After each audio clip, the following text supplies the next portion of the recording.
Evangelho de Lucas, capítulo 12. Nesse meio tempo, tendo se juntado uma multidão de milhares de pessoas, ao ponto de atropelarem umas às outras, Jesus começou a falar primeiramente aos seus discípulos, dizendo: Tenham cuidado com o fermento dos fariseus, que é a hipocrisia. Não há nada escondido que não venha a ser descoberto, ou oculto que não venha a ser conhecido.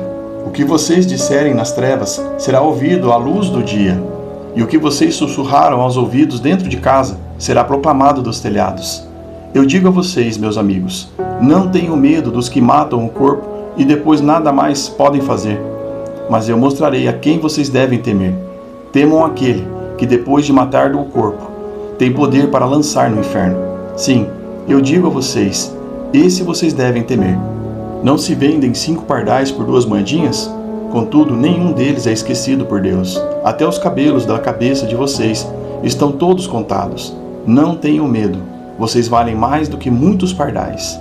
Eu digo a vocês, quem me confessar diante dos homens, também o Filho do Homem o confessará diante dos anjos de Deus. Mas aquele que me negar diante dos homens, será negado diante dos anjos de Deus. Todo aquele que disser uma palavra contra o Filho do Homem, será perdoado. Mas quem blasfemar contra o Espírito Santo, não será perdoado. Quando vocês forem levados às sinagogas e diante dos governantes e das autoridades, não se preocupem com a forma pela qual se defenderão, ou com o que dirão, pois naquela hora o Espírito Santo ensinará o que deverão dizer. Alguém da multidão lhe disse: Mestre, dize a meu irmão que divida comigo a herança. Respondeu Jesus: Homem, quem me designou juiz ou árbitro entre vocês? Então lhe disse: Cuidado, fiquem de sobreaviso contra todo tipo de ganância. A vida de um homem não consiste na quantidade de seus bens. Então lhes contou esta parábola. A terra de certo homem rico produziu muito. Ele pensou consigo mesmo: o que vou fazer? Não tenho onde armazenar minha colheita.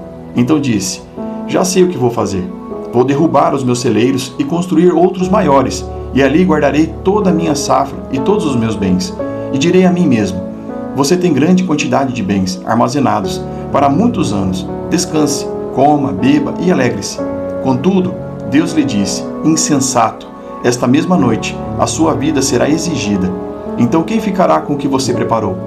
Assim acontece com quem guarda para si riquezas, mas não é rico para com Deus.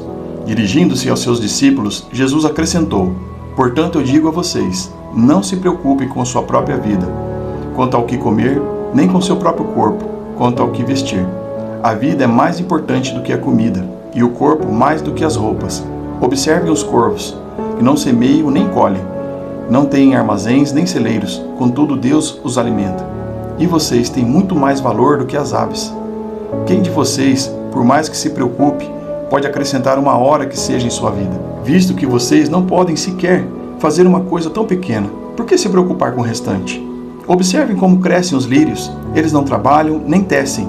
Contudo, eu digo a vocês que nem Salomão, em todo o seu esplendor, vestiu-se como um deles. Se Deus veste assim a erva do campo, que hoje existe e amanhã é lançada no fogo, quanto mais vestirá vocês, homens de pequena fé. Não busquem ansiosamente o que comer ou beber. Não se preocupem com isso, pois o mundo pagão é que corre atrás dessas coisas. Mas o Pai sabe que vocês precisam delas. Busquem, pois, o reino de Deus, e essas coisas serão acrescentadas a vocês. Não tenham medo, pequeno rebanho, pois foi do agrado do Pai dar o reino a vocês. Vendam o que têm e deem esmolas. Façam para vocês bolsas que não se gastem com o tempo, um tesouro nos céus que não se acaba, onde ladrão algum chega perto e nenhuma traça destrói. Pois onde estiver o seu tesouro, ali também estará o seu coração.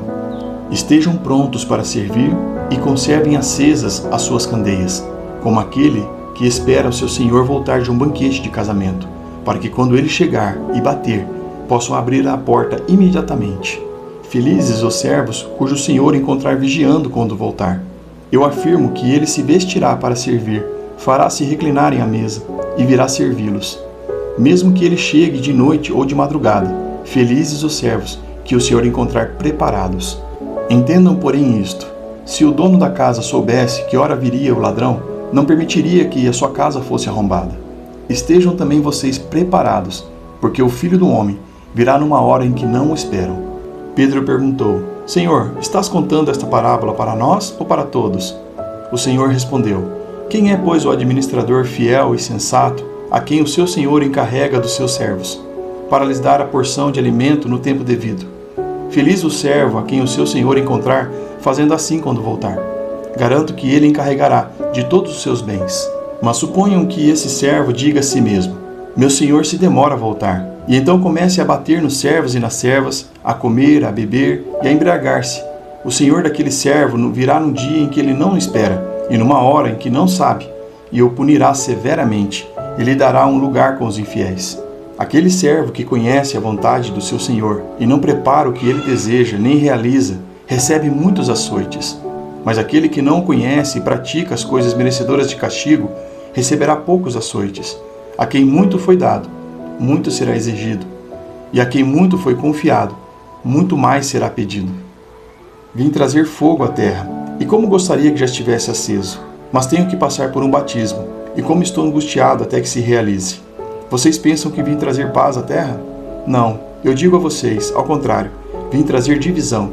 De agora em diante, haverá 5 numa família divididos, uns contra os outros, 3 contra 2 e 2 contra 3. Estarão divididos pai contra filho e filho contra pai, mãe contra filha e filha contra mãe, sogra contra nora e nora contra sogra. Dizia ele à multidão: quando vocês veem uma nuvem se levantando no ocidente, logo dizem: vai chover. E assim acontece. E quando sopra no vento sul, vocês dizem: vai fazer calor. E assim ocorre. Hipócritas, vocês sabem interpretar o aspecto da terra e do céu, como não sabem interpretar o tempo presente? Por que vocês não julgam por si mesmos o que é justo? Quando algum de vocês estiver indo com seu adversário para o magistrado, faça tudo para se reconciliar com ele no caminho, para que ele não o arraste ao juiz, o juiz o entregue ao oficial de justiça, e o oficial de justiça o jogue na prisão. Eu digo a você, não sairá de lá, enquanto não pagar o último centavo.